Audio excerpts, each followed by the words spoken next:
mumbabarire abakobwa b'Imana tugende. Umugore Imana iri guhagurutsa ntabwo ari umugore usenga udakora. Ahitofeli ntabwo wamugwanyisha rabrasatolobo.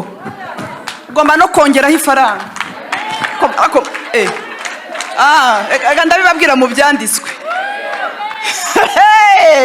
Esther yakoresheje banke. Biriya biryo ni ibiryo bihahwa, ni ibiryo bishakwa kugira ngo akubite Hamani. Ntabwo kugira ngo Hamani birangire byagombye ibiryo.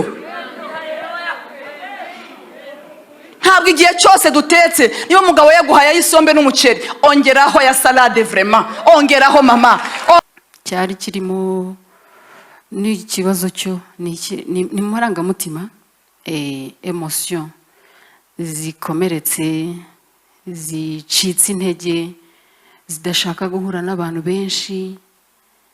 Ugize amahirwe ntujya ahantu babyaye, uzi impamvu atari ukwanga abana, ahubwo hari ibiganiro bihabera by'ababyeyi bagiye gusura mugenzi wabo. Tishaka kangesha ejo bundi kari karimo kagira ati sha ntuzi kandi ko mperutse kubyara noneho byararangiye. Yego byaciyemo niko bavuga. Muganga bimbwiye ko yambwiye mu Cyongereza ati ngo ndakonfaminga ko you are pregnant madam. Ndamubwira nti abisubiramo, ndavuga ngo niyo reaction nagize. Kera najyaga witeka nabikora nzifata nte, nkumva nzarira, nkumva nzatera haleluya, nkumva nzapfukama, pompage mugani wa mami byaranze byose. Ndavuga nti merci. Ndahaguruka ndagenda, numva ntago numvisha ikintu ambwiye mu byukuri. Trimestre ya mbere irangora, ariko kuba yarangoraga ntago nabyumvaga. Najyaga mvuga nti ubu ninsubirayo ntibazambwira ko bari bibeshye, ninsubirayo ntibazambwira ko ndwaye ikintu kidasanzwe mu nda. Umuganga wa kabiri mpinduye uwa mbere nyuma y'amezi 3 arambwira ati ndabona umwana ameze neza.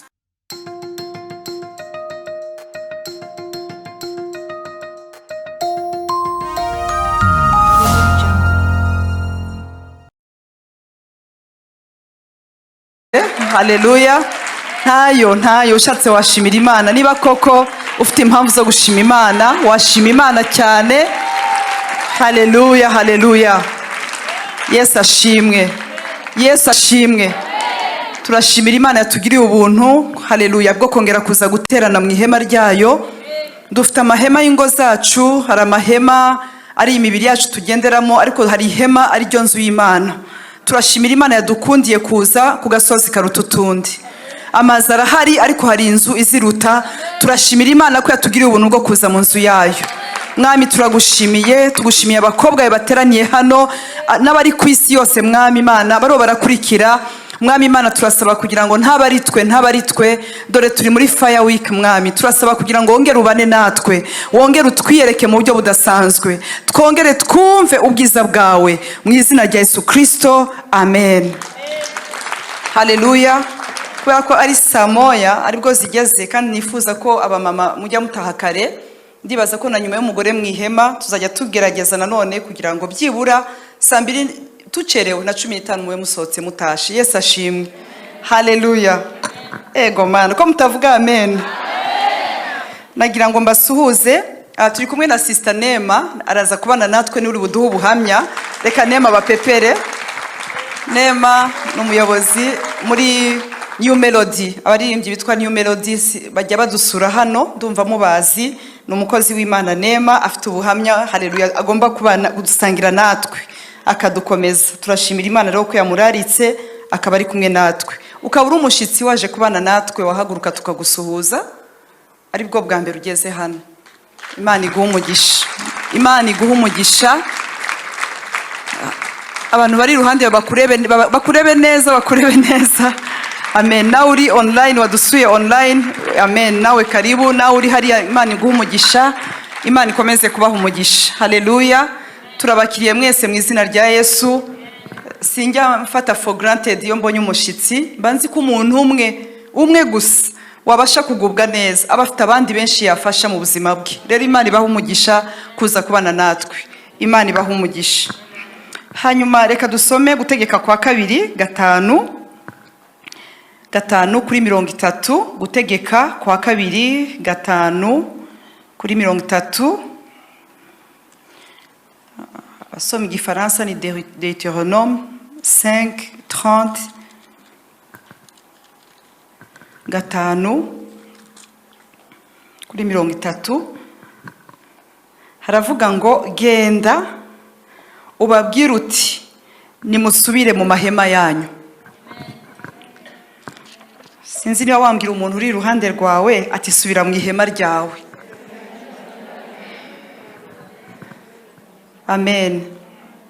Urumva ko hano bavuga ngo subira mu ihema, musubire mu mahema yanyu. Muri iyi minsi ndumva turi muri Fire Week, turakomeza kuganira ku manywa. Ndumva twaganiriye, mumaze iminsi mubona flyer itambuka ahantu hatandukanye ivuga ngo not in my tent. Ninde muntu wayibonye? Mu ihema ryanjye Satani ntabwo wahikoza. Muhe mu ihema ryanjye ntabwo wahakora icyo ushaka kuhakora. Mu ihema ryanjye imigambi yawe Satani ntabwo yabasha kugira icyo ikora mu ihema ryanjye. Haleluya. Umugore wese Imana ishaka gukoresha, cyangwa se reka mvuge ngo umugore wavutse ubwa kabiri, cyangwa se umukobwa w'umukristo wizeye Kristo nk'umwami n'umukiza we, agomba kuba umurinzi. Mu minsi ishize nabaganije ijambo rivuga ngo yemwe mwabarinzi mwe, ari harabaza abarinzi muri Yesaya 21 ngo yemwe mwabarinzi mwe, ngo wijoro rigeze hehe? Ese ijoro rigeze he mwabarinzi mwe? Haleluya. Ijoro rigeze he? Harama abarinzi barasubiza ngo dore burenda gucya ariko bukongera bukira. Ngo burenda gucya ariko bukongera bukira. Bivuga ngo iyo tuje mu nzu y'Imana koko buracya.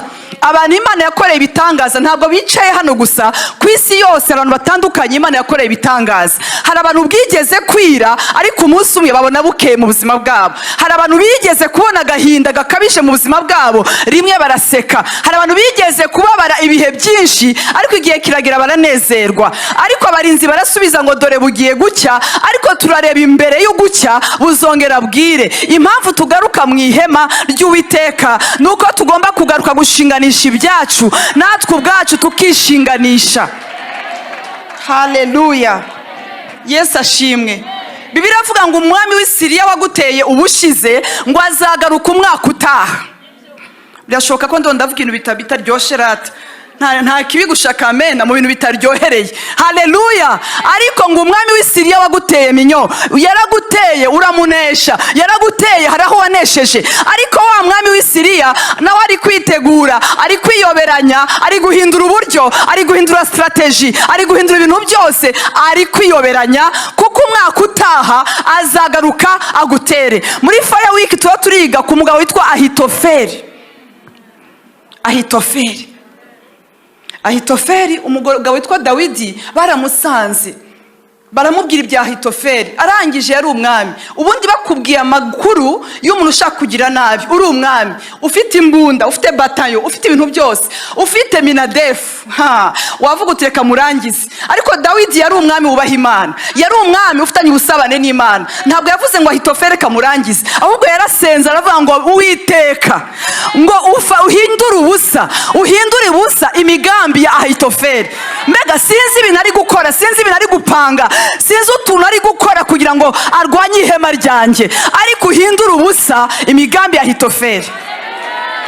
Amaze gusenga gutyo ngo azamuka mu mpinga y'imisozi. Bene data, gusenga ni byiza, ariko hari undi rwego rwo gusenga. Ubwo ugomba kuva mu gitanda ukava mu bintu umenyereye ukazamuka impinga, ukazamuka ku yindi level, ugashaka Imana mu rundi rwego, ukava mu bintu bimenyerewe, ukava muri Matewusi, ukava mu isoko, ukava mu ruvunge, ukava mu gikundi cy'abagore, ukajya ku wundi musozi. Nagira nkubwire abagore bose musangira ibyayi ntabwo mufite ibibazo bimwe. I'm sorry. Haleluya. abo murangarana mu byumba by'amasengesho, dore ko ibyumba by'amasengesho byahindutse ahantu h'urugambo. Abantu murangarana mu byumba by'amasengesho bose ntabwo mufite umwuka umwe ubari inyuma. Niyo mpamvu ugomba gufata decision personnelle, ukavuga ngo iki kirageze, iki si igihe cyo gukinira mu ihema, iki ni igihe cyo kuba mu ihema nk'irya Yayeli. Yayeli ntabwo yari afite ihema riri vide. Ihema rya Yayeli ryarimo inyundo, ihema rya Yayeli ryarimo ibikoresho bizakubita Sisera. Ariko rimwe ngo ku muryango w'ihema rye abona Sisera araje aramukaribisha. Yari azi ko kumukaribisha ntabwo ari vide mu ihema rye. Bari ugira umuntu umbwirira ngo imigambi ya Hitofeli Imana ihindura ubusa. Haleluya. Upfa kumureba kuri distance, mureba icyoroshe, umubwire ngo ntabwo uri umugore ugomba kumera nk'abandi. Imana irambwiye ngo mbabwire mu gutegeka kwa 2:5:30 ngo nimusubire mu mahema yanyu. Ese wavuze ngo amen, ngo subira mu ihema ryawe. Haleluya. Hari abagore benshi babona ibibazo mu ihema ryabo bakabihungira kuri kanyarira. Kanyarira wayisengeraho ariko ntabwo wabasha gutunganya ibintu mu buryo bw'amasengesho gusa. Hari ibintu dusengera, hari n'ibyo dukemurira mu ihema ryacu, hari ibyo tugomba guhindura mu ihema ryacu. Mvugira haleluya. Hari ibintu tugomba gukemura mu ihema ryacu, hari strategy tugomba guhindura. Bwana sifiwe. Muvuge ngo amen abakobwa beza. Ndashaka kureba abakobwa badafite satani. Haleluya. Ndashaka kureba abakobwa bari muri fire week.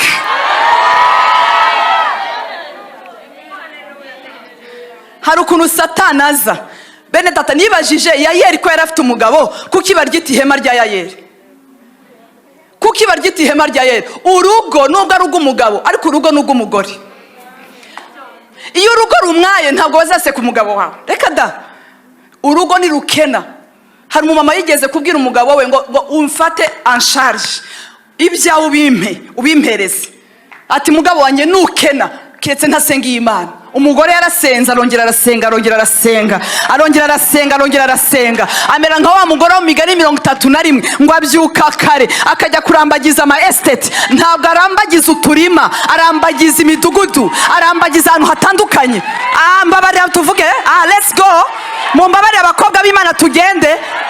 Umugore Imana iri guhagurutsa ntabwo ari umugore usenga udakora. Ahitofeli ntabwo wamugwanyisha rabrasatolobo. Ugomba no kongeraho ifaranga.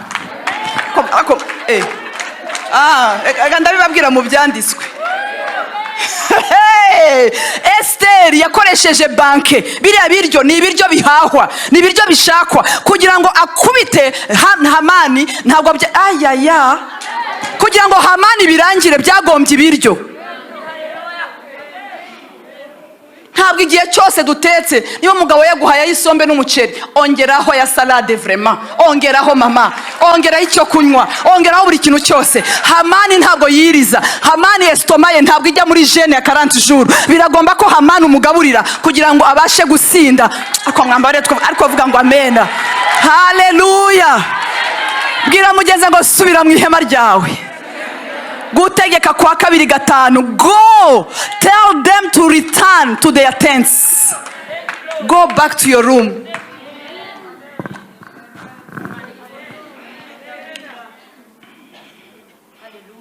Yes ashimwe.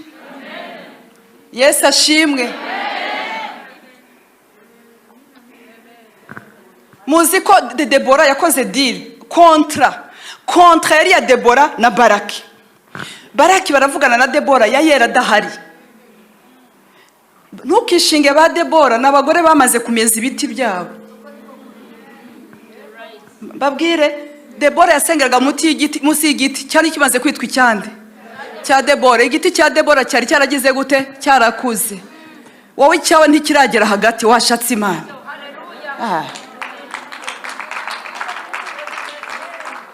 Wiri gutemberana mu coffee shop n'umugore ufite umugabo. Umugabo we amenyereye ko umugore ajya mu maveyi, babibanyemo neza. Babibanyemo neza. Yatashe saa 5 uramubwira ati mwami kazi karibu. None nawe ukajya uzungurukana nawe, uzi ikirere cyawe. Ugomba kumenya ihema ryawe. Ariko mwamvugiye ngo aba mama ntibabikunda ibi. Impamvu mbibigisha nuko nabibayemo. nabibayemo njye ntabwo nzigisha ibintu ntabayemo.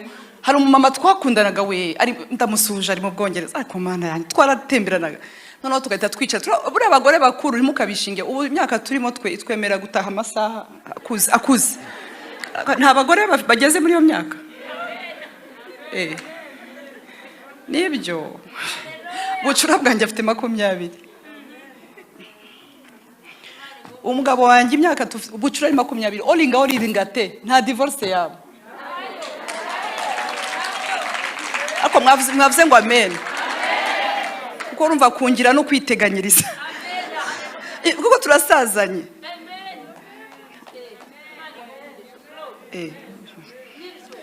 oya wavuga ngo yego mwara batana bafite imyaka 30 birabareba ariko giye numva ntazabikora umva nkubwire not in my tent kuko urabona imyaka turimo narabibabwiye imyaka turimo buri muntu abazi daimoni ya mugenzi we. Hari umugore w'inshuti yanjye yarafite uburyo bene data umugabo we ngo yarazi guhisha amafaranga afite daimoni yahisha ariko umugore ngo akagira daimoni muhishura aho yahisha. Yes ashimwe cyane ngo biteye ubwo urumva noneho rimwe kuko yarazi ko mu mama n'umurokore nano n'umupantekote twese turaba pantekote ariko babandi batambara amapantaro noneho Yesu ashimwe cyane haleluya. Noneho agiye kwambara muri garderobe ashira muri training umugore akoresha siporo rimwe na rimwe umva ntajya yambara indi minsi murabyumva kandi igihe cyose bakoraga siporo ariko bayikoranye hanyuma rero rimwe umugabo yahisha muri ya training ayahishemo umugore ajya kuyambara umugabo aramubwira ati sheri ati ntikikubereye kikuremo tuzatujya muri siporo utaha noneho umugore ahita arayizamura vuba vuba umugabo ararakara ati ndavuze ngo ntibikubereye ati birambere undi nawe ariruka daimoni menye indi urumva yari yayahisha ahandi ariko aramumenya ariko wowe mu maranyine itanu ntabwo uramenya neza uko bimeze. Yesu ashimwe cyane. Bwira mugenzi wawe ngo subira mu ihema ryawe.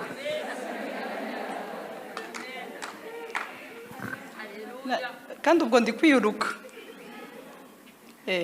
kugira ngo twumve ubuhamya dusubire mu mahema yacu tuyasubiremo subira mu ihema ryawe. Nari mbabwiye ngo Debora ni umugore wavuganye na Barake baravugana hanyuma Debora aramubwira ati rero intsinzi zabi y'umugore bakora kontra biremera aramubwira ati wowe tufe kugenda mu rugamba rwo barwanye nubwo abantu barutsinze hari umuntu batashoboye kugera captain w'ugo rugamba ntibamugezeho kandi captain buriya nubwo warangiza ibintu byose utarangiza captain w'abadayimoni ugwanye nabo imyaka 20 ushobora kuba ufite imyuka warwanye nabyo ariko niba utararwana na captain w'icyo kintu ntugatuze ikiyoboye ibindi. Noneho Sisera rero yari captain w'urugamba hanyuma Sisera sinzi ukuntu yakase akatira ku ihema rya Yayeli hari ibintu bigikatisha hano hanze birahari hari imyuka iri kuzunguruka ishaka kugira ngo ize mu mahema yacu sinzi ukuntu rero yateye mu ihema rya Yayeli ariko Yayeli amaze kumubona aragenda amwitaho mu kivuguto amushiraho ngaho arangije amukubita muri nyiramivumbi. Bene data yari afite inyundo amen yari afite ibikoresho bitandukanye ntagiye kuvuga uyu mwanya kubera ko she was prepared. Ihema rye ryari rimeze neza kandi ihema rye ntiyarihunze. Ntugahunge ihema ryawe kuko rifite ibibazo. Ntugashake kwikompara n'abandi utangira ukompare ikintu gisiye gituma abagore badashima Imana nugushaka gukompara ubuzima bwawe n'ubwundi. Jesi nambara nkuko runaka yambara wamenya yarasenze igihe kingana giti wewe ambara ibyo ufite unyurwe. Bibiliya avuga ngo kubaha Imana iyo bihuye n'umutima unyuzwe bibyara inyungu nyinshi. Ofete kubaha Imana gusa iyo bikoze plus uti plus umutima unyuzwe ngo bibyara entere bibyara inyungu nyinshi. Nikuvuga ngo iyo unyuzwe uburi kubyara ibitangaza. Iyo unyuzwe hari ibintu byari byarabuze bitangira kuza mu buzima bwawe. Ariko ikintu kimwe gitumye abagore badasubira mu mahema yabo ni umwuka wa comparaison. Umwuka mubi wateye Yohani na Petero. Petero asanga Yesu aramubwira ati muri Yohana 21 aramubaza ngo Yohana we bimeze bite kandi yari afite ibintu byinshi yakabajije Yesu ariko ajya kubaza ibya Yohana. Iyo umuntu yitaye ku ihema rye agomba kunyurwa n'ihema rye. Nshuti yanjye nturebe umugabo wa mugenzi wawe ngo bazi gusomana wamenya mu rugo babanye bate ngo dore abandi babasomana ukirigure babasomana ngo mama we ariko Yesu ashimwe cyane. Reka mbabwire biteye ubwoba abagore n'ukuri. Hari umuntu umwe ngo yigeze kuvuga kera turi abajeni mariye ngo mbona ahantu ndi kumwe n'umutware wanjye aravuga ngo icyama nkamera ntazamera nka Mignone nande nibe turaganira ariko wavuga ngo urashaka kumera nkanjye wari uzi ndi guca mu bihe.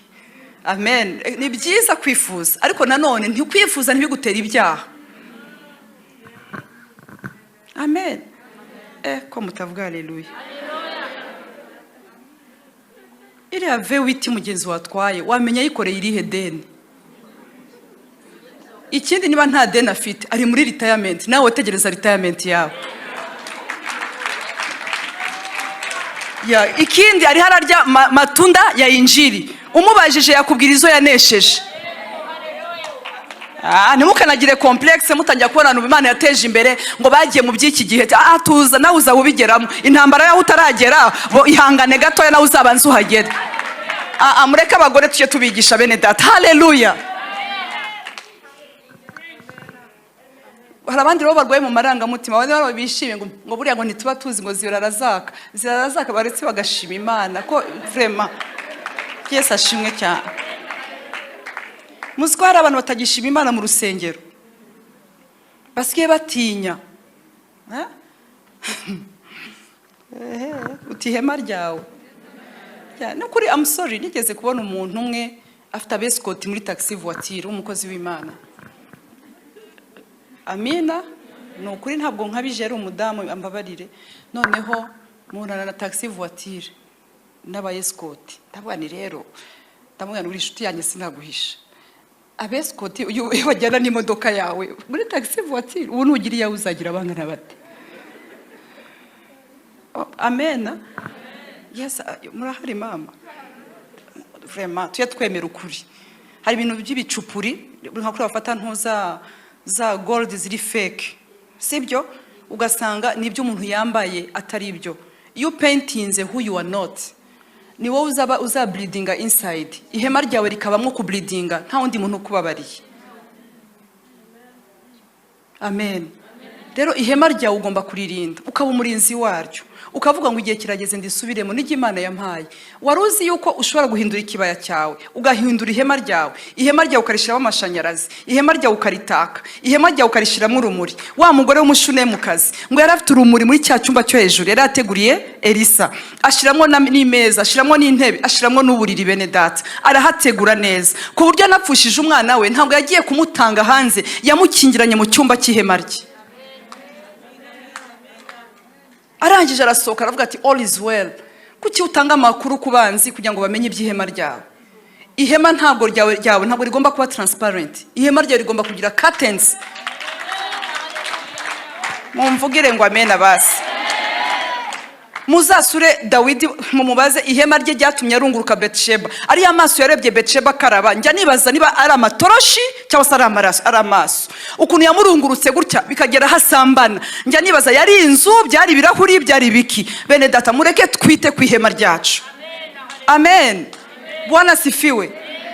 Wishaka kugenda buri munsi utaruhura amakuru y'abandi bantu bose kuko nawe yawe ntakoroheye. Kuko mwavuze ngo amena.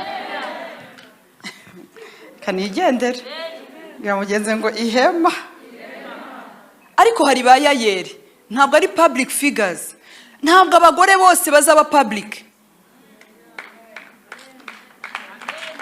Dore baranyanze ngo Mignone navuge shari public nawe wakwereka inkoni z'aba public ibyo dukubitwa. Yesu ashimwe udaba ari kunyumva bashaka ibyo. Amina. Yesu ahabwe icyubahiro. Amen. Igihe cyose uri public uhura na public demons. So if you want to be a public woman, be ready. Ni kuvuga ngo ibyawe byari mubihishe birajya ku karubanda. Il faut te préparer. Ugomba kurwana ukavuga uti Imana igisha amaboko yanjye gufora umuheto. Uyigishe kurasana. Ndabibona ko ntwaye kuri front page ariko nyigisha. Ariko bayayeri bari nyuma. Bene data yanesheje urugamba atagaragaye. Yanesheje urugamba. Hari abantu badasakuza ariko babanye n'Imana. Hari abantu badasakuza ariko bameze nka ba Ana basengeye ba Diane imitangaza by'Imana bigakoreka. Haleluya. Ntabwo ukeneye gusakuza ariko ushobora gukora ibintu byiza mu ihema. mumvugire ngo amena. Imana irashaka guhagurutsa abagore bagiye gukubita sisera w'ubukene mu itorero. Abagore bazabasha guhagarara bakubaka inzu z'Imana, katedrale zigahagarara, bakajya bashakisha abo bagore aho bari, bavuga ngo hariya harimo abagore. Ntabwo ari abagore, ni intare z'abagore. Yako mwavuze ngo amina. Ariko abagore mwavuze ngo haleluya.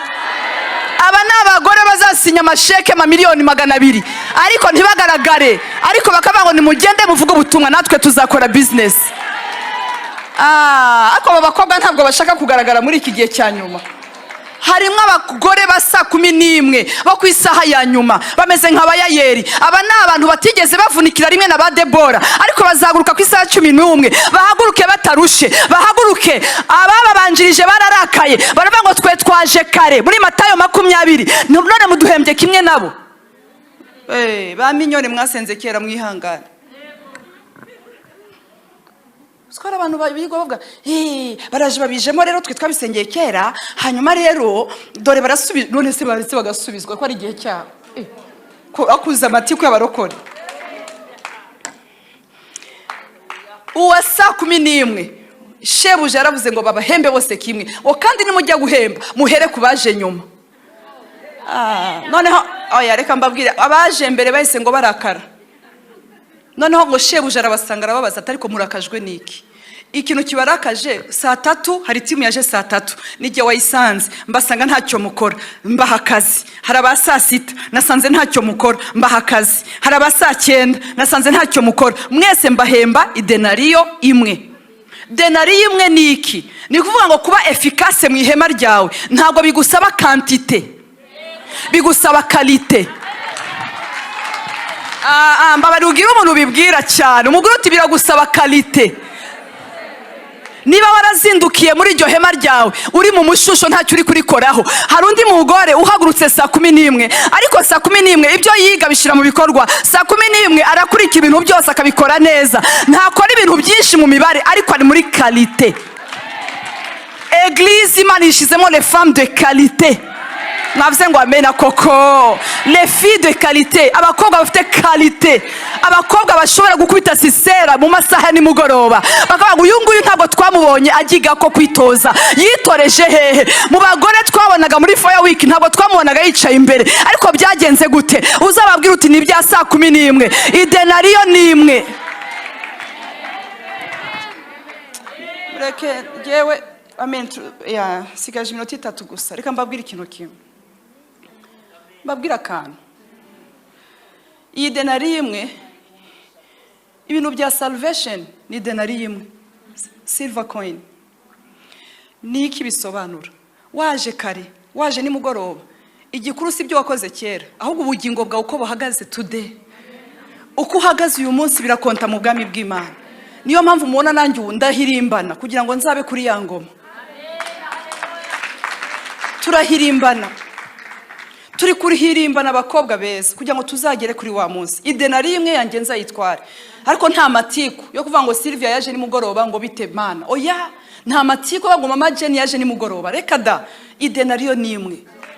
Umukuru aramubaza ati ariko wowe ubabajwe niki na bagenzi bawe? Igikuru siko twapatanye. Ngo abantu ngo bari bibwiye yuko ngo bazahembwa kurusha abandi. Dufite abantu bafite ibintu bibwiye batabwiwe n'Imana. Nari nibwiye yuko nimari umwaka hari abazangira pasteur, none nta n'ubudiyakoni. Mwavuze ngo amen. Abakobwa beza, abakobwa beza. Reba mugenzi wawe uti nari nibwiye. Nari nibwiye yuko uyu mwaka uzarangira nkoze ubukwe, none ntabwo. Nari nibwiye yuko uyu mwaka bizarangira bimeze gutyo, none ugasanga ibyo bintu byo kurakara bidukuye mu mahema yacu. Twamara kuva mu mahema yacu, Ahitofeli akabona hanyura. Murabyumva? Mwumvise ko Ahitofeli ngo yabwiye Salomo ngo genda wubake ihema hejuru y'inzu ya so, maze umukozi isoni. Bene data, embarrassment kabiraje, kubera ko tutari kureba qualité, turi muri quantité. Quel que soit imyaka umaze muri Yesu, ariko niba utafite qualité muri Yesu, si tu n'as pas de qualité en Jésus, ntabwo ari amajoro ndara, ariko qu'est-ce que je fais pour le royaume de Dieu? Mais c'est quel impact? C'est quel impact? Mignonne, it's not about the mega church. It's about the impact. Nabahe bagore bariraga wafashije. Nabahe bakobwa Satani yaragiye kunyaga wagaruye. Ni bangahe bari bagiye kuva mu ihema wagaruye mu ihema. Ni bangahe uri kurinda kugira ngo uyu munsi reka mbabwire nzahemberwa vendredi. Yego nzayihemberwa kandi mubireba namwe.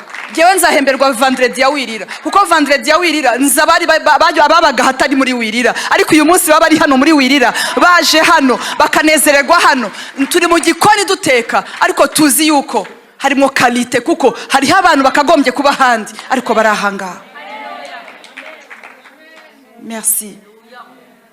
Tugire kalite nituvuge ngo uyu nguyu uje saa 11 ngo yambaye ipantaro ntazabwiriza azabwiriza na tenture wumirwe. Muramba barandigendeye azabwiriza wambaye ntumitaho mukiza nkanjye nta bantu wazanye ntumite muki ibizo zikwiriye kuko ibya Yesu biri imbere n'inyuma ariko ibi ngibi kubyambara ntafite nabona garuye. Bagore mugende umunyarwandakazi w'umutima nta muntu n'umurabwira Yesu nta muntu n'umurazana umunyarwandakazi w'umutima. Genda umunyenyanza sinzasakuza iby'abarokore bazabibaze twese nuko twari tumeze. Giye nageze mu barokore nzamura amaboko kugera none abo twiganye baza nkahita nyamanura hanyuma rimwe mvuga ngo Yesu nibashaka bambone ndayazamuye. None uyu munsi sigaye narasariye hano namwe munde bati dore wa mugore Imana mutabare gusa. 11 hour Imana yashaka abakozi ba saa 11. Muhaguruke dusenga Imana abakobwa beza. Hallelujah. Are you ready? Uriteguye gusubira mu ihema? Wenda mvuze ihema ry'urugo ariko niryo mu nzu y'Imana. Ubu ntiwabwo wararekuye akazi k'Imana waravuye mu ihema ryawe. Uyu munsi subira mu ihema ryawe. Mana nziza turagushimiye. Tugushimiye abakobwa n'abamama uri gusubiza mu ihema ryabo. Mana wampaye ijambo urambwira ngo mbabwire ngo basubire mu ihema ryacu. Mana giye nashoye kulokaliza no gusobanukirwa ahantu navuye mu ihema ryanjye. Reka nundi mu sister nundi muvandimwe asobanukirwe mwami ahantu yatandukiriye mu ihema rye. Ndagusaba imbaraga zo gusubira muri hantu wari waranteretse kera Mana. Nsubiza muri cya cyumba cyanjye. Nsubiza muri hahandi wajya gumpagarika ukishima mwami. Hansubize papa. Dusubize mwami kongera kuba abafasha papa. Dusubize kongera kuba les femmes leaders dushobora guhagarara ariko tukabalansa byose wera wa Israel. Dusubize ubundi bwenge bwo kuba neza mu mahema. Erega Mana biragaragara ko physically tuyarimo ariko imitima yacu ishobora kuba yarayavuyemo. Amaranga mutima yacu kubera gukomereka ashobora kuba yaravuye mu ihema. Ariko watubwiye ngo dusubire mu mahema yacu. Mwami dusubize mu mahema neza wera wa Israel. Ndibuka ubwira Yosuwa ngo keba abisirayeli ubwa kabiri. Hanyuma ngo buri muntu wese ngo ajya mu ihema rye kugeza igihe bakiriye ngo batarakira nta numwe wasohotse mu ihema rye. Mana ndakwinginze mu mahema yacu niho turuhukira. Erega mu mahema yacu mwami n'igihe tuzasaza niho tuzasazira. Uduhe gutegura neza ahantu tuzakora retirement mwami. Twirirwa tugenda twirirwa dukora turi mu bitandukanye ariko ziriya ngo zacu mwami tuzazisaziramo. Ziriya ngo zacu mwami tuzazinezererwamo. Ijambo rye ravuga ngo tuzagenda dusaza dufite amakakama. Uturinde gusaza kuzasaza nabi. Uturinde kuzabasha gusaza turabakecuru banduranya mu mahema yacu. Uduhe ubwiza bwo mu mahema. Uduhe igikundiro cyo mu mahema. Uduhe kunesha mu mahema ngo nta kibi kizatuzaho kandi nta cyago kizegera ihema ryacu. Mana tanga umunezero mu ihema. Reka ababyeyi bakuru bari hano ubaha umunezero mu ihema mwami. Abamama bibana ubaha umunezero mu ihema mwami. Abafite abatware ubaha umunezero mu ihema mwami. Abakobwa ubaha umunezero mu ihema mwami. Abategereje urubyaro mwami umwaka uratambutse 2 3 4 ntacyo barabona ubaha umunezero mu ihema mwami. Niwe wabasha kuwutanga nta wundi waruduha mwami. Dusubize umunezero mu ihema. duhe kuba les femmes de qualité Seigneur, tuba abagore bafite ubwiza, mwami, ubwiza budasanzwe, ubwiza butari ubwa produit, ubwiza butari ubw'amavuta asanzwe yaha hanze, ubwiza buturutse kuri wowe mwami w'abami, ubwiza tubona kuko twakunze gukiranuka. Utubabarire mwami, bamwe ibyaha byabavanye mu mahema, turasaba imbabazi ahantu hariho hose ibyaha bishobora kuba byaratuvanye mu mahema, kutumvira bishobora kuba byaratuvanye mu mahema. Dusubize ibihe byacu bimere nk'ibya kera mwami, dusubize ibirori, dusubize ya ntebe, twongere twicare kuri za ntebe z'ibirori, twongere tunezerwe mwami, ingo zacu zongere zibemo ibirori, haleluya, zongere zibemo ibyishimo. Merci yawe, urakoze, turagukomeye amashi Yesu, turagushimiye kuri kumwe natwe. Umuntu wese waje hano mwami, umwiyereke, abari hafi n'abari kure mwami Imana, abarushe, abafite ingo zibaremereye, abaruhijwe mu rugendo mwami, ubaruhure maze ubasubize mu mahema yabo. Abari gutekera, bari barashaka impapuro zo kujya hanze ngo bahunge abatware babo, Mana ndakwinginze ubahe gusubira mu mahema yawe. Niwe wamusubiza imbaraga uyu mumama, niwe wamusubizamo gukomera, niwe wamusubizamo ibyiringiro. Wongere ubikore mwami, urakoze Yesu, amen.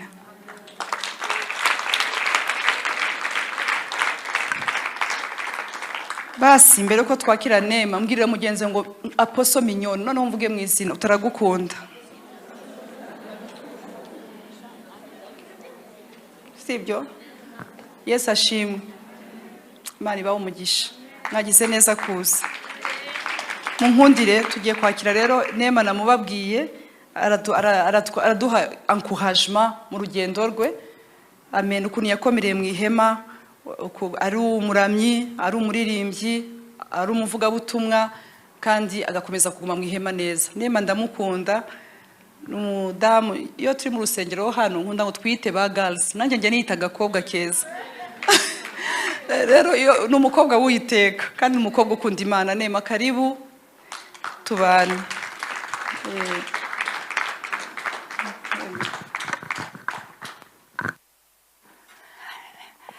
Murakoze cyane, Imana ibahe umugisha.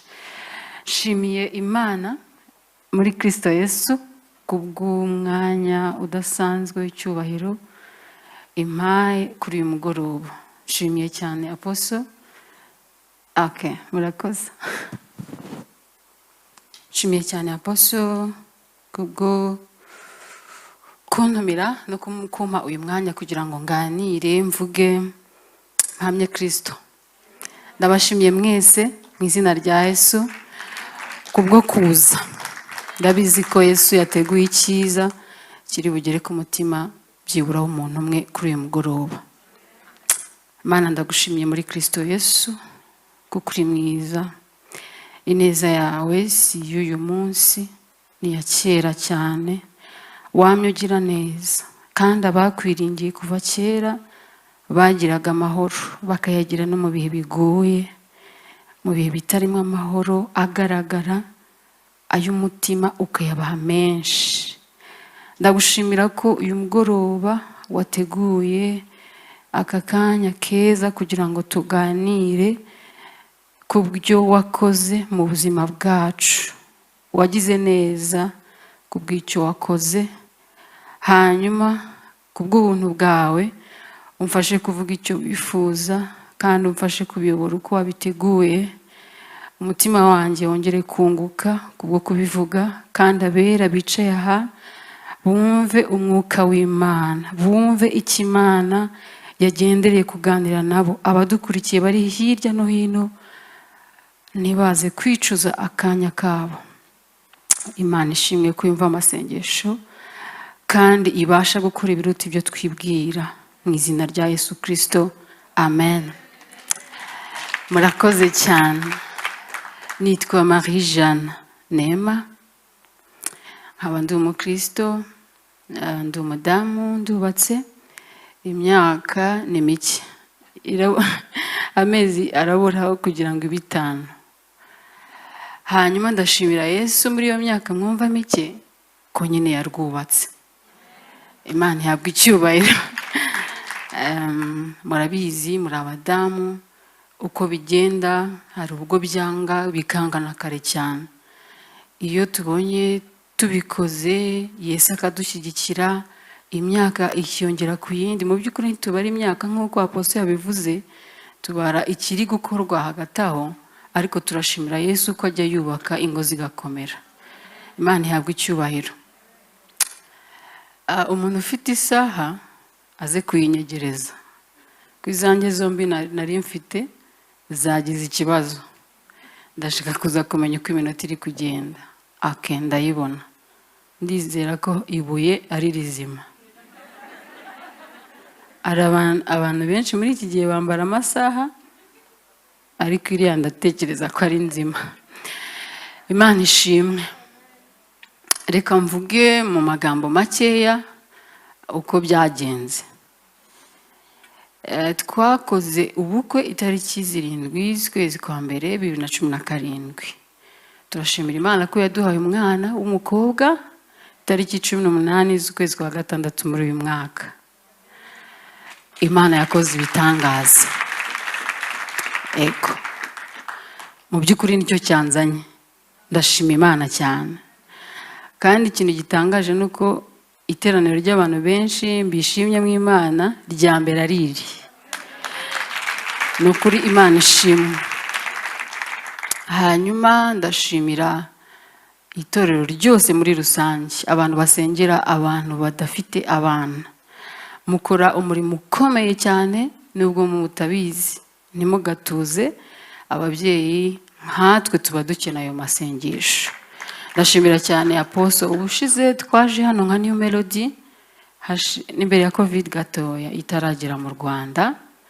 Hanyuma twinjiye muri office, kwa kundi mufite umuco mwiza wo kwakira abashyitsi, tuganiraho gatoya. Arambwira ngo Imana izabaguha. Ikintu Uwiteka avuze mu mukozi wayo kiba ni actually ni akadomo, ntabwo ari akitso. Imana rero ikurikira amagambo nk'ayo ikayasohoza, kuko ari Imana itabeshya. Nk'uko abandi babyeyi bose cyangwa se abadamu iyo dukoze ubukwe dutegereza abana, niko nanjye nari meze. Numvaga rwose amezi 3 ibintu bizaba byaciyemo, kuko numvaga mbishaka nk'uko abantu benshi baba babyifuza. 3 rero ashize mbona nta kijya mbere. Ndavuga nibwo Imana yabibaze neza, bwagira ngo tubanze tumenyere karitiye. Si byose? Kwa gatandatu nako kugeramo. Ibi bintu ntabwo ari ukumenyera gusa. Menya harimo gutangira ahubwo ibindi bintu. Ukwa karindwi nako kugeramo. Ibi bintu bizaba amahoro. Ntangiye rero igice cya mbere nyine cy'urwo rugendo. Igice cya mbere cy'urugendo kuri njye cyambereye kibi. Cyambere igice kigoye umutima, kubera ko inyuma ho ntago mwari kubibona, ntago nari kubyemera. Nubwo numvaga umutima uremerewe, ariko nakoraga igishoboka cyose kugira ngo hatagira ubibona, kuko ni igice cyari kirimo ibibazo. Actually mu mutima wanjye nibazaga ibintu byinshi. Nibazaga igihe. Icyambere ni igihe nibajijeho. Iki gihe ndabibona ko Imana yamaze kumpamagara kugira ngo ntegereze abana. Byarangiye, uyu ni umuhamagaro. Uzamara igihe kingana gute? Bizakunda ko icyo gihe kizarangira kwizera kurimo? Bizashoboka ko kirangira njye n'umutware dukundanye, turi bamwe, tuvuga rumwe? Bizarangira ibyo mpamagarirwa gukora mu kazi kanjye, mu rugo rwacu, mu murimo Imana impa gukora nkibishoboye? Sinzahunga, nkahunga mu buryo butagaragara, ariko nkahunga. Byari ibibazo biremereye. Uyu munsi ndabivuga mu buryo bworoshye, ariko umutima iyo ubyibaza uburemerewe. Ubu byibaza urira, urihishukarira ku bantu nyine bateye hanjye badashaka kubigaragaza. urihisha ukarira, wagira amahirwe umutwara akagusangurira kugira ngo agufashe. Ntabwo benshi bayabonye, ariko umutware wanjye yarayabonye ku buryo buhagije. Niwe besto, niwe rero wayabonaga. Twagiraga igihe nkabyihorera bikaza. Ubwo ni igice kibanza, ni umwaka wa mbere. Njye wa mbere ugoye cyane, ugoye. Umuntu wese wansengeye mu mwaka wa mbere yarakoze. Numvaga ari ibintu bitabaho, bidashoboka. Ibi bintu se bizakunda birangire, mbone birangiye, ahubwo se ni ryari? Mu mutima ndavuga nti ubwo mpamagawe reka ntuze. Ariko ntabwo byari gushoboka. Hari ukuntu ubwira umutima ngo tuze ukanga. Ntuze gute se? Mu buhe buryo? Actually igituma udatuza nta mwana ufite, wabyaye. Byibura se bakubwiye ko utwite?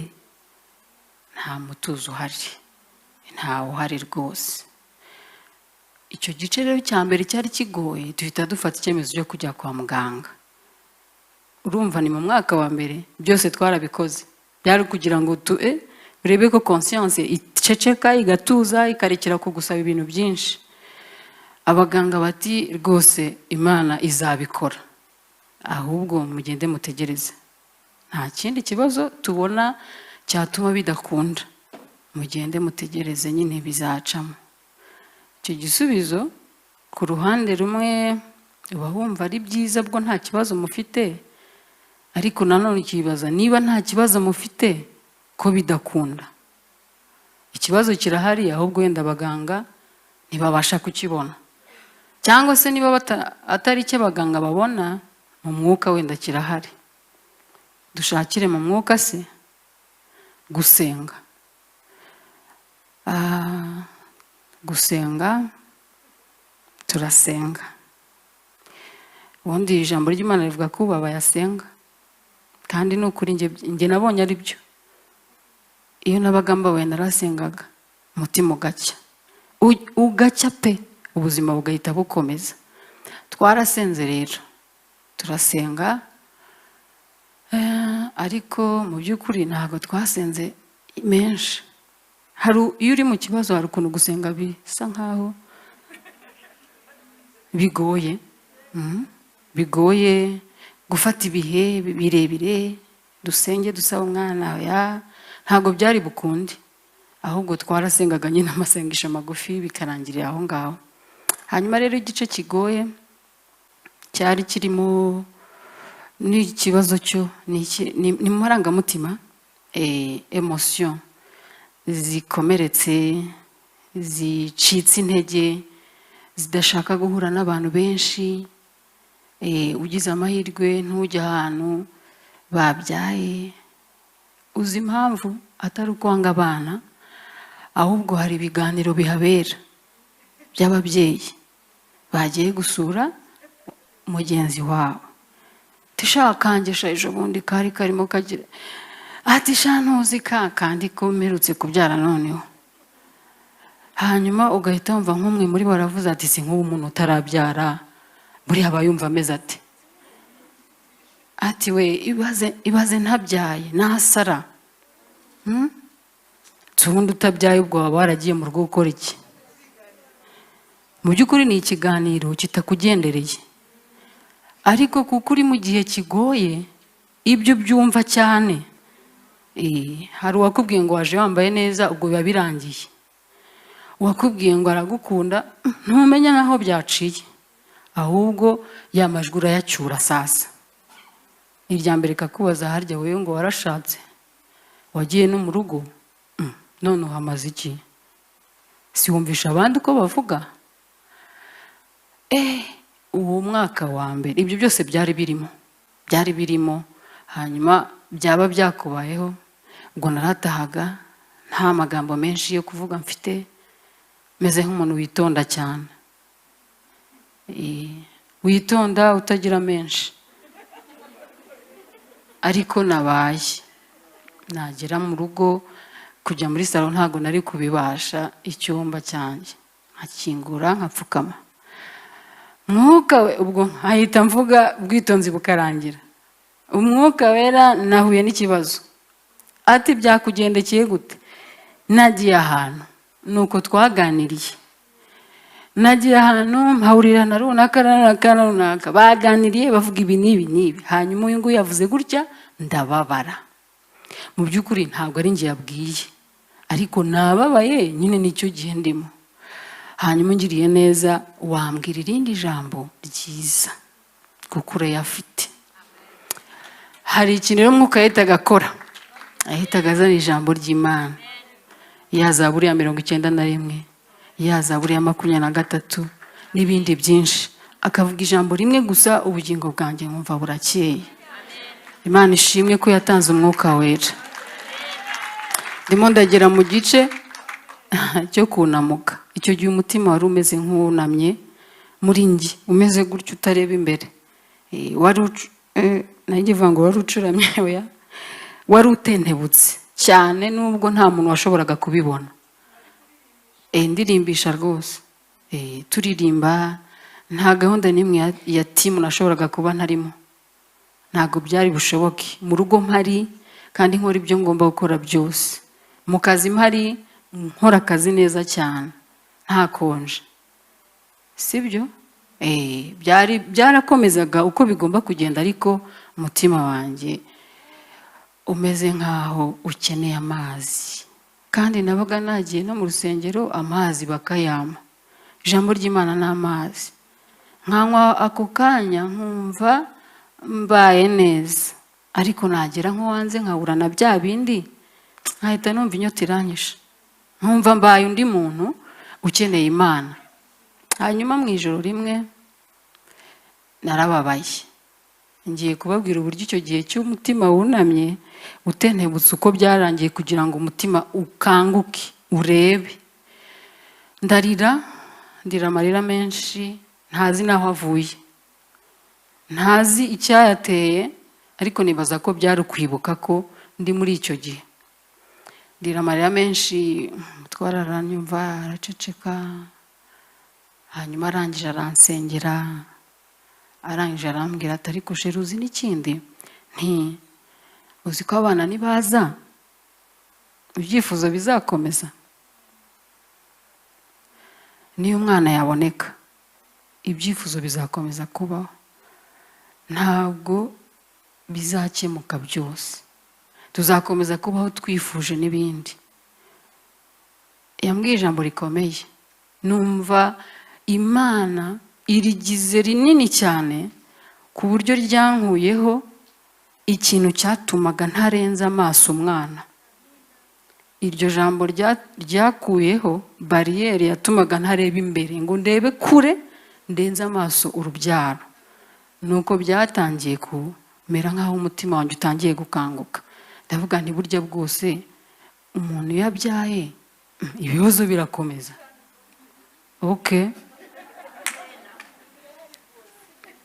Icyo kiba kimwe. Ijwi ry'Imana naryo riraza. Umuntu w'Imana aratubwira ngo nizeye ko mubizi ko abana bazatinda. Umva ukuntu Imana ivuga. Nizeye ko mubizi ko abana bazatinda, ariko Uwiteka anejejwe cyane nuko mubategereza munezerewe. Uti amen? Nta amen navuze.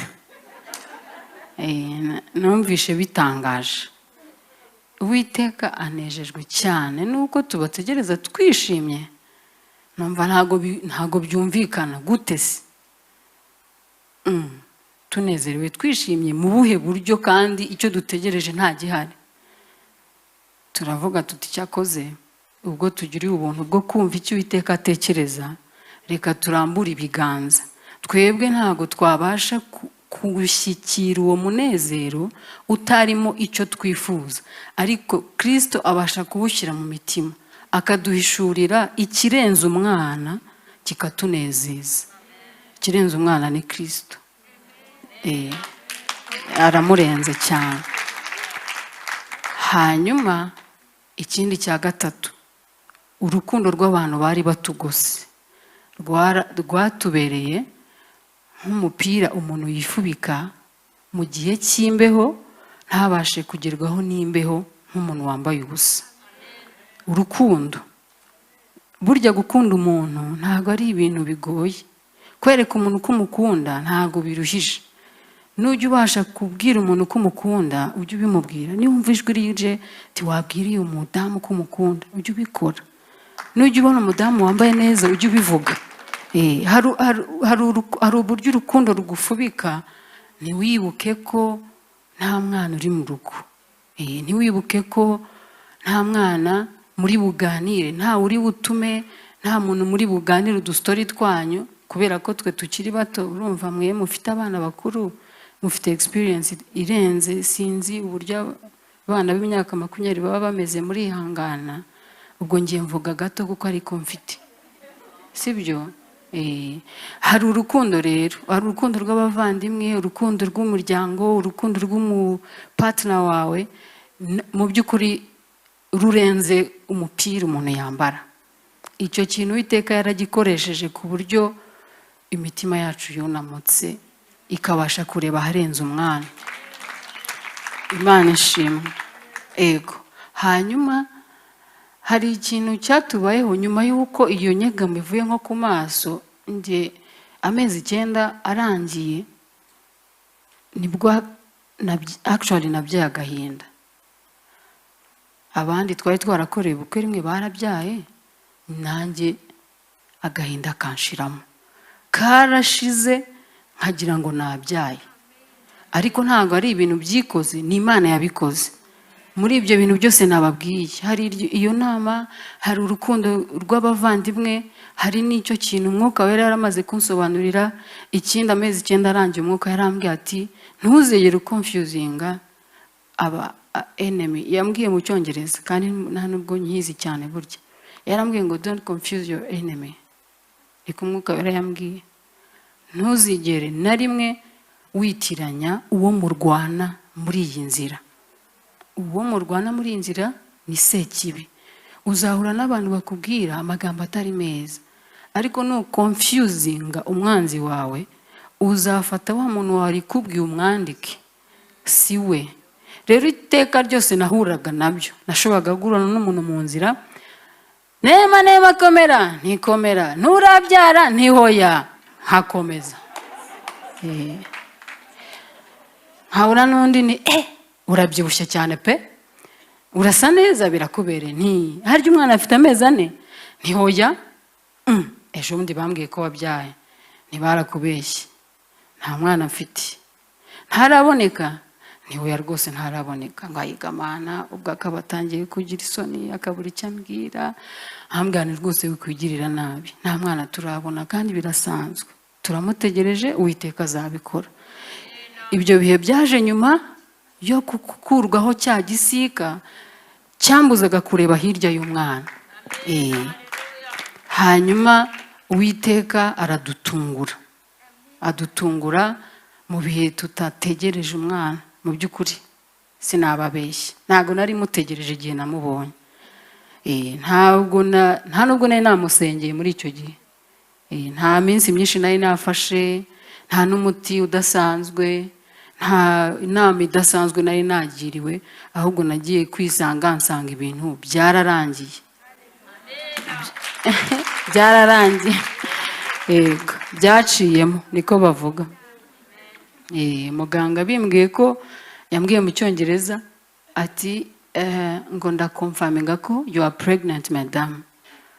Ndamubwira nti abisubiramo, ndavuga ngo niyo reaction nagize.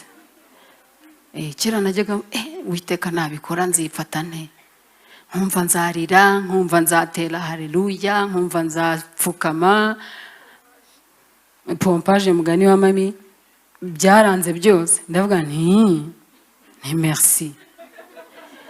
Ndahaguruka ndagenda, numva ntago numvisha ikintu ambwiye mu by'ukuri. Trimestre ya mbere irangora, ariko kuba yarangoraga ntago nabyumvaga.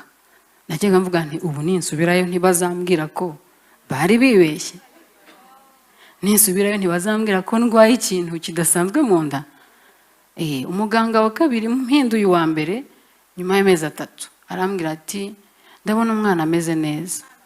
Uwo munsi yavuze umwana inshuro ntashobora kubara, ariko Imana yari ibizi ko mu mutwe wanjye ntarabyumva ko ari byo.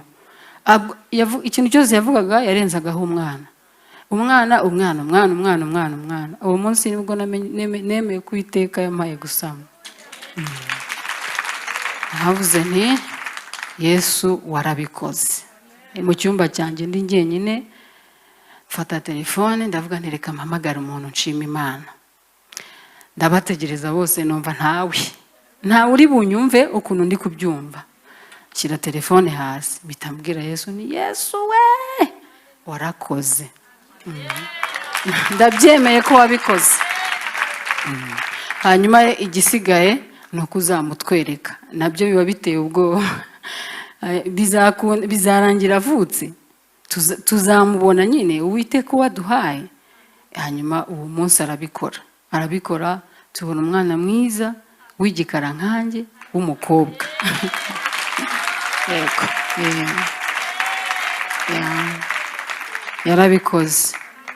yarabikoze rwose, ntabwo dushidikanya, yarabikoze. Kandi ntabwo arobanura abantu ku butoni. Ntabwo ibyo yankoreye azabyima abantu bicaye hano badafite abantu. Ntabwo ariko ateye. Ibyose ni igihe gusa, ni igihe rwose, ni igihe kikuruhije, ni igihe kigoye, mugenzi wawe utegereje abana, ni igihe gusa.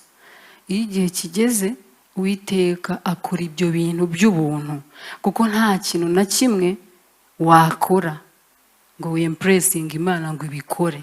Ni ubuntu bwayo bwonyine. Uriya musore niwe weretse kuvuga ngo aranyitegereza, urukundo ruramusaba, aravuga ngo genda ubeho. Hari ukuntu akwitegereza gusa akavuga ati cya gihe cyageze nimugirire neza runaka. Ni igihe rero gutegereza ko umuntu w'Imana ntabwo ari ibintu bidasanzwe, si ishyano. Umuntu w'Imana ashobora gutegereza ikintu igihe kinini, ariko igihe kiragera Uwiteka akagitanga. Yego, Uwiteka kandi ahamagara uko ashaka. Yampamagaye ngiye mvuka muri famiye ikijijwe. Yampamagaye muri uwo muhamagaro narakijijwe ndi umwana muto. Yampamagaye muri uwo muhamagaro ndi muri ministeri yampamagariye. Yampamagaye muri uwo muhamagaro numva mbayeho ku bwa Kristo kuva namenya Kristo. Ntabwo rero ari ishyano, ni ibintu bisanzwe. Ubwo yabimpamagaye hari n'abandi zabihamagara mu minsi itaha, ariko muzababe hafi, kubera ko nta kigeragezo gishya mu bantu. Ibyo nciyemo uyu munsi iyo mbivuyemo hari undi ubihamagarwamo, ariko nanjye hari ahandi mba ninjiye. Ibintu byose ni igihe rero, ni igihe. Ntugire ikibazo, igihe kizagera birangire, bizarangira rwose. Kandi Uwiteka ubwo yaduhaye kubiganira turimo dusoza umugore mu ihema, ndibaza ko yishimiye gutanga abana benshi. Imana ishimwe. Nabyibutse nsanga umutware wanjye yahagaze mu irembo. Ntabwo ari irembo ry'urugo gusa, ahubwo yagiye no ku irembo ry'umutima wanjye, kuko igihe cyose numvaga ibihe bigoye niwe wabaga hafi kugira ngo ansengere. Yambereye bishop, umushumba w'umutima, kandi ubundi nari nzi ko rwose nkomeye pe. Hari ukuntu umuntu aba azi ko akomeye, ariko ukagera mu gihe ukimenya ukabona ko uri umunyantege nke. Imana imuhe umugisha. Reka mbasabire umugisha mwese kandi nabashimira kubera gusengera abantu bo mu itorero rya Kristo, mukibuka abantu bafite ibibazo bigiye bitandukanye. Uko twageze ahantu tukajya twikora tukabaza izi mbaraga dufite ni izacu, ni izacu koko? Nitwe dukomeye gutya? Nitwe turi kugenda dukora ibi n'ibi twumva imitima yacu yarakomeye noneho? Ariko tuza gusanga ni amasengesho y'abera, amasengesho menshi y'abera yahuriranye mu ijuru, ubundi nabo bagacuncumura imbaraga. Imana ibahe umugisha. Ndumva nifuza gusoza, nkasoza basaba amasomo nakuyemo nayababwiye.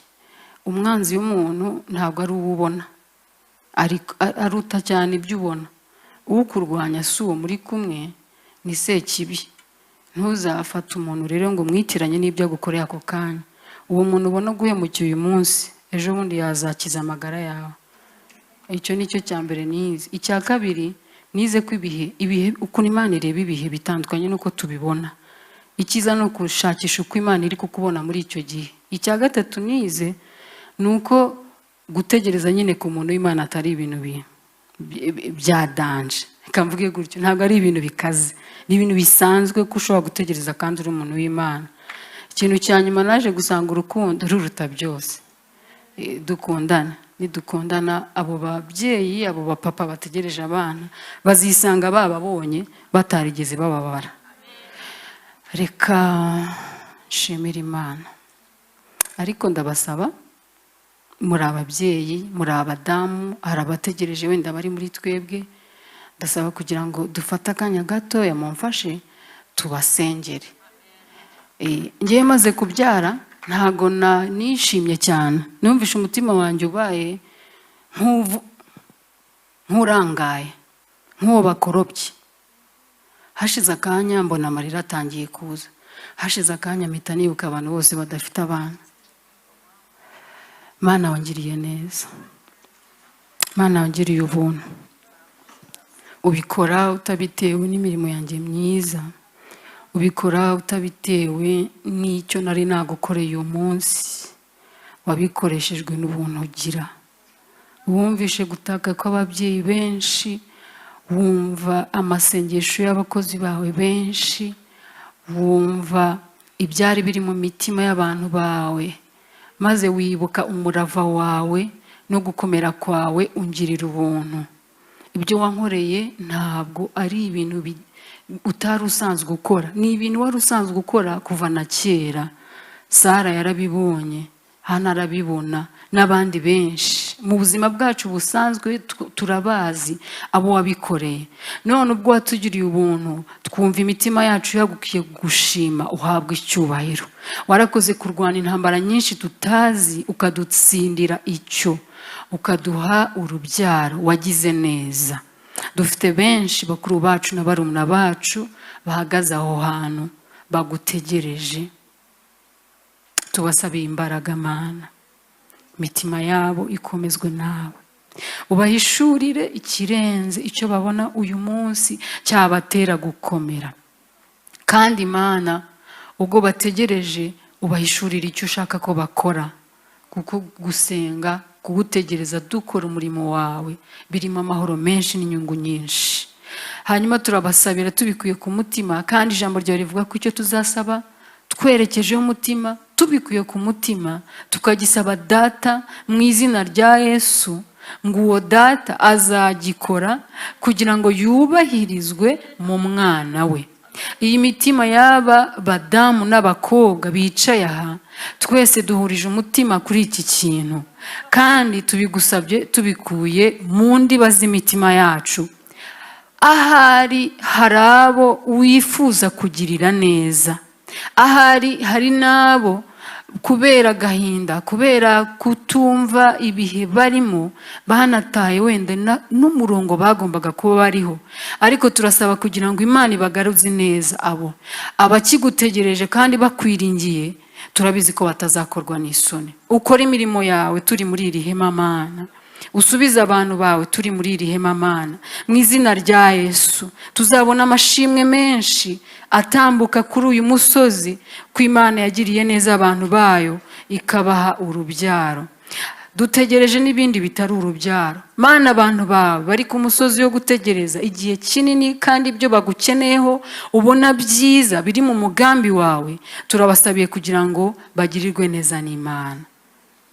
Turagusabye, ariko turabizi ko Umwuka Wera abasha gusobanura neza ibyo tuvuga, kandi akadusengera biruta ibyo twe twakwisabira. Akora umurimo we imbere ya Data. Umugisha w'Imana ube muri twe kandi ube kuri twebwe twese, mu izina ryiza rikomeye rya Yesu Kristo. Amen.